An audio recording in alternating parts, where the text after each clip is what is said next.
नमस्कार दोस्तों, अभिज्ञान क्लासेस में मैं एक बार फिर आप सभी का हार्दिक स्वागत करती हूँ। आई होप सो आप बहुत अच्छे होंगे और अच्छे से पढ़ाई कर रहे होंगे। तो चलिए बिना किसी देरी के आज का ये लेक्चर शुरू करते हैं। प्रश्न नंबर 341। सूफी मत में वर्णित साधक की चार अवस्थाओं शरीयत, तरीकत, मारिफत, हकीकत की भारतीय भक्ति मार्ग के साथ सही क्रम में संगति क्या होगी? तो इसकी सही क्रम की संगति है आचरण, उपासना, सत्यबोध और सिद्धावस्था। ऑप्शन नंबर सी आपका यहाँ सही हो जाता है। इसकी व्याख्या देख लेते हैं।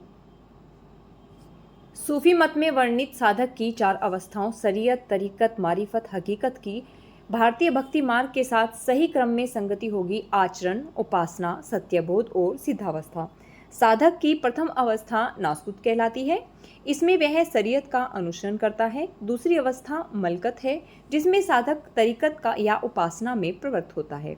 तीसरी अवस्था जबरूत है, जहाँ वह आरिफ बन जाता है, अर्थात मारिफत या सत्यबोध होता है।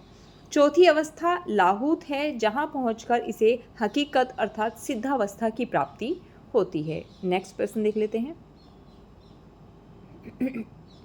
जायसीकृत पद्मावत ये क्या है? तो जायसीकृत पद्मावत ये एक रूपक काव्य है। ऑप्शन नंबर सी आपका यहाँ सही हो जाता है। इसकी व्याख्या देख लेते हैं। जायसीकृत पद्मावत, जिसका प्रकाशन वर्ष 1540 ईस्वी है, यह उच्च कोटि का प्रबंध काव्य है। डॉक्टर नगेंद्र ने इसे प्रतीकात्मक या रूपक काव्य कहा है। इसे समासोक्ति काव्य भी कहा जाता है। नेक्स्ट प्रश्न देख लेते हैं। प्रेमाख्यान काव्य परंपरा की प्रमुख रचनाओं का सही क्रम क्या है? तो इसका सही क्रम है चंदायन, मृगावती, पद्मावत और मधुमालती। ऑप्शन नंबर ए आपका यहाँ सही हो जाता है। इसकी व्याख्या देख लेते हैं। चंदायन, इसका प्रकाशन वर्ष 1379 ईस्वी। इसके रचनाकार हैं मुल्ला दाऊद। मृगावती, इसका प्रकाशन वर्ष 1501 ईस्वी तथा रचनाकार कुतुबुन रहे हैं। पद्मावत, इसका प्रकाशन वर्ष 1540 ईस्वी तथा इसके रचनाकार जायसी। मधुमालती, इसका प्रकाशन वर्ष 1545 ईस्वी तथा इसके रचनाकार मंझन रहे हैं। नेक्स्ट प्रश्न देख लेते हैं।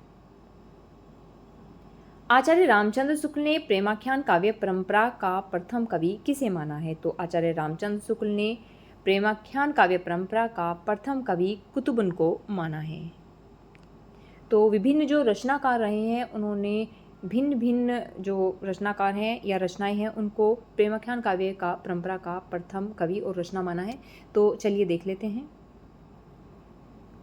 गणपति चंद्र गुप्त और डॉक्टर नगेंद्र ने जो है हंसावली को माना है और इसका प्रकाशन वर्ष 1370 ईस्वी तथा इसके रचनाकार असाइत रहे हैं।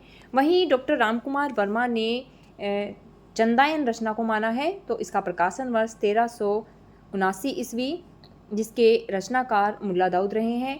हजारी प्रसाद द्विवेदी ने सत्यवती कथा को माना है और इसका प्रकाशन वर्ष 1501 ईस्वी तथा रचनाकार ईश्वरदास रहे हैं। रामचंद्र शुक्ल ने मृगावती रचना को माना है, जिसका प्रकाशन वर्ष 1501 ईस्वी और इसके रचनाकार कुतुबुन रहे हैं। चलिए नेक्स्ट प्रश्न देख लेते हैं।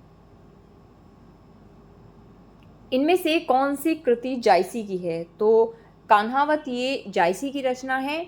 ऑप्शन नंबर सी यहाँ आपका सही हो जाता है। आप सभी जानते हैं अखरावट हो गया, कहरानामा हो गया, कान्हावत हो गया, ये सभी रचनाएं जायसी जी की हैं।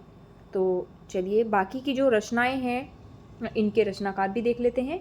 मृगावती ये कुतुबुन की रचना है। मधुमालती मंझन की है। अनुराग बांसुरी ये नूर मोहम्मद की रचना है। चलिए नेक्स्ट प्रश्न देख लेते हैं।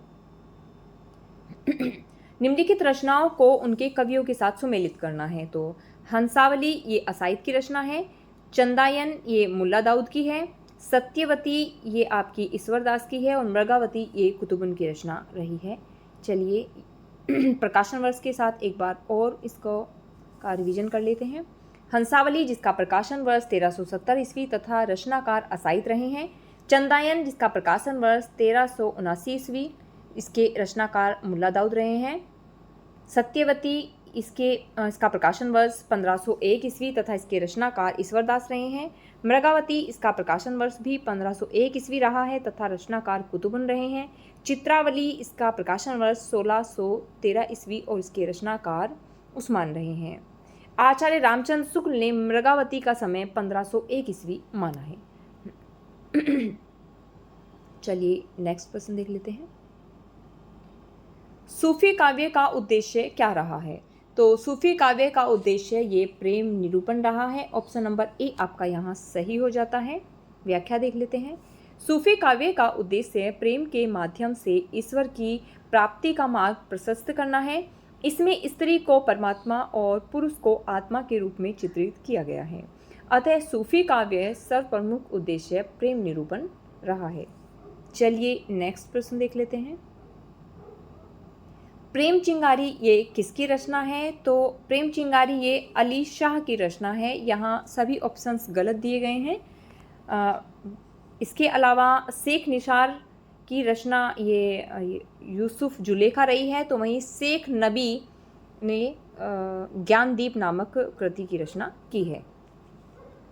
चलिए नेक्स्ट प्रश्न देख लेते हैं। यहाँ पर कुछ रचनाएं और उनके कवि दिए गए हैं, तो उनके साथ उनको सुमेलित करना है। मृगावती ये कुतुबन की रचना है। मधुमालती ये मंझन की है। चंदायन ये मुल्ला दाऊद की है और अखरावट ये जायसी की है। इन्हें हम ऊपर भी रिवाइज कर चुके हैं। कितना महत्वपूर्ण प्रश्न है कि कितनी बार ये बन चुका है। चलिए प्रकाशन वर्ष के साथ देख लेते हैं, क्योंकि कई बार इनको प्रकाशन वर्ष के साथ इनको लगाने के लिए आ जाता है। मृगावती इनका प्रकाशन वर्ष 1501 ईस्वी तथा इसके रचनाकार कुतुबन रहे हैं। मधुमालती इसका प्रकाशन वर्ष 1545 ईस्वी तथा इसके रचनाकार मंझन रहे हैं। चंदायन जिसका प्रकाशन वर्ष 1379 ईस्वी और इसके रचनाकार मुल्ला दाऊद रहे हैं। अखरावट इसके रचनाकार मलिक मोहम्मद जायसी। चित्रावली इसके प्रकाशन वर्ष 1613 ईस्वी और इसके रचनाकार उस्मान रहे हैं। चलिए अंतिम प्रश्न देख लेते हैं। क्षमा कीजिए। जायसी ने अपनी किस काव्य कृति में कयामत का वर्णन किया है? तो जायसी जी ने ये आखिरी कलाम के अंतर्गत कयामत का वर्णन किया है। ऑप्शन नंबर सी आपका यहाँ सही हो जाता है। इसकी व्याख्या देख लेते हैं। जायसी निर्गुण धारा के प्रेम मार्गी शाखा अर्थात सूफी काव्य धारा के प्रमुख कवि हैं। उपयुक्त सभी रचनाएं भी जायसी जी की ही हैं। जायसी प्रसिद्ध सूफी फकीर शेख मोहिदी के शिष्य थे।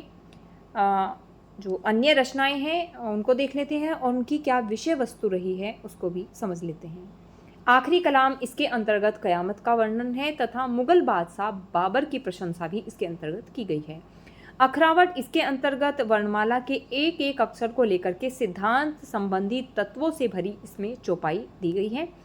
कहरानामा इसमें आपका आध्यात्मिक विवाह का वर्णन है और यह कहरवा शैली में लिखा गया है। मसलानामा इसके अंतर्गत ईश्वर भक्ति के प्रति प्रेम निवेदन किया गया है।